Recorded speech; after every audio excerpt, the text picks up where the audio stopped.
Assalamualaikum warahmatullahi wabarakatuh. Di sini saya Nur Oktaviana dengan NPM 19130230030, mahasiswa Pendidikan Kimia Universitas Lampung.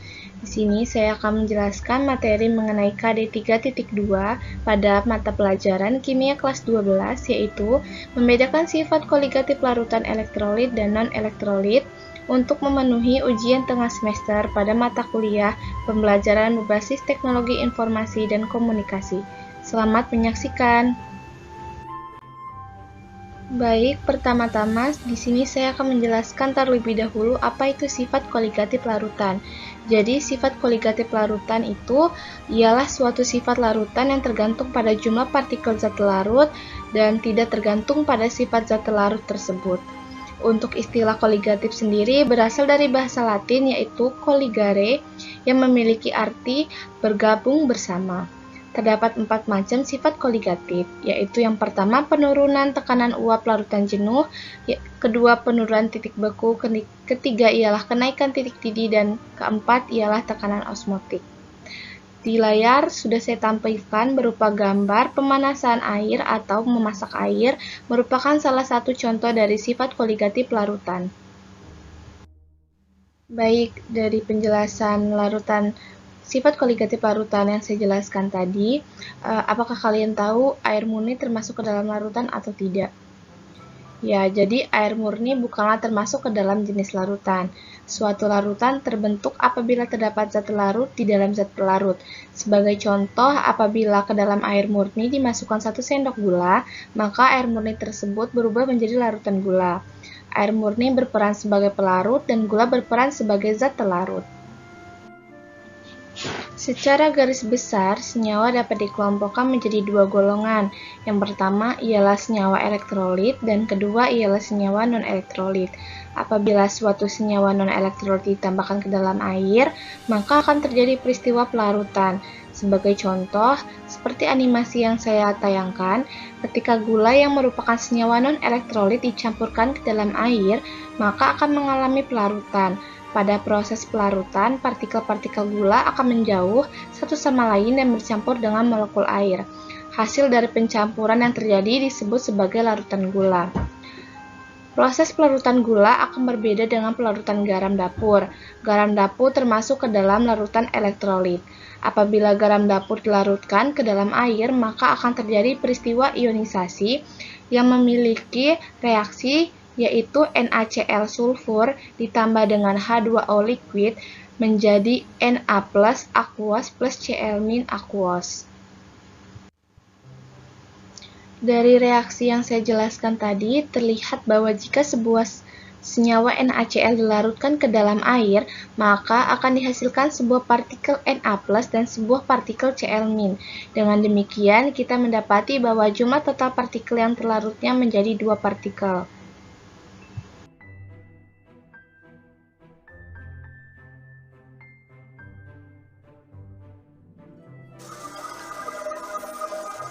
Larutan elektrolit di dalam pelarutnya mempunyai kemampuan untuk mengion.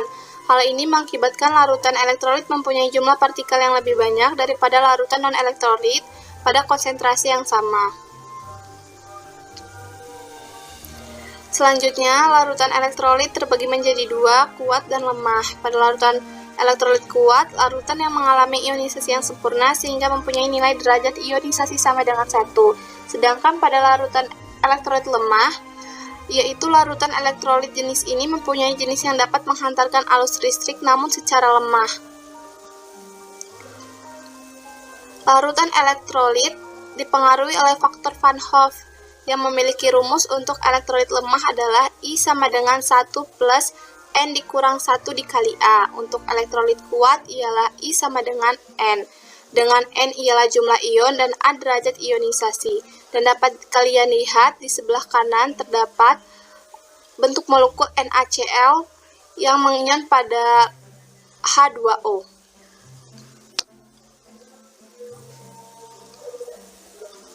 Selanjutnya kita lanjut ke topik 2, yaitu terdapat larutan non-elektrolit. Sifat koligatif non-elektrolit adalah sifat fisik larutan non-elektrolit yang bergantung pada jumlah zat terlarut terlepas dari sifat zat terlarut. pada larutan non-elektrolit adalah zat yang tidak menghasilkan larutan konduktif ketika dilarutkan dalam pelarut. Misalnya, gula adalah non-elektrolit karena ketika gula dilarutkan dalam air, ia ada dalam molekul dan tidak terionisasi menjadi ion. Molekul gula ini tidak mampu melakukan arus listrik melalui larutan. Rumus pada sifat koligatif larutan non-elektrolit untuk tekanan uap ialah P sama dengan PO dikali XP atau delta P sama dengan PO dikali XT. Untuk kenaikan titik didih ialah delta TB sama dengan KB dikali M. Untuk penurunan titik beku ialah delta TF sama dengan KF dikali M. Dan untuk tekanan osmotik atau P ialah P sama dengan M dikali R dikali T. Dapat kalian lihat pada slide di sebelah kanan atas terdapat gambar larutan gula yang larut dalam H2O atau air.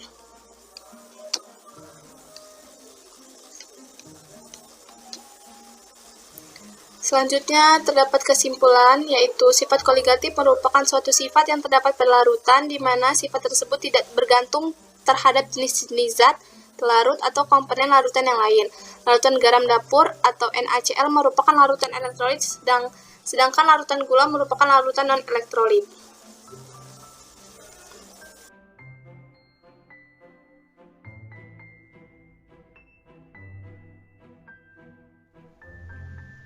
Sekian dari saya, mohon maaf apabila ada salah kata.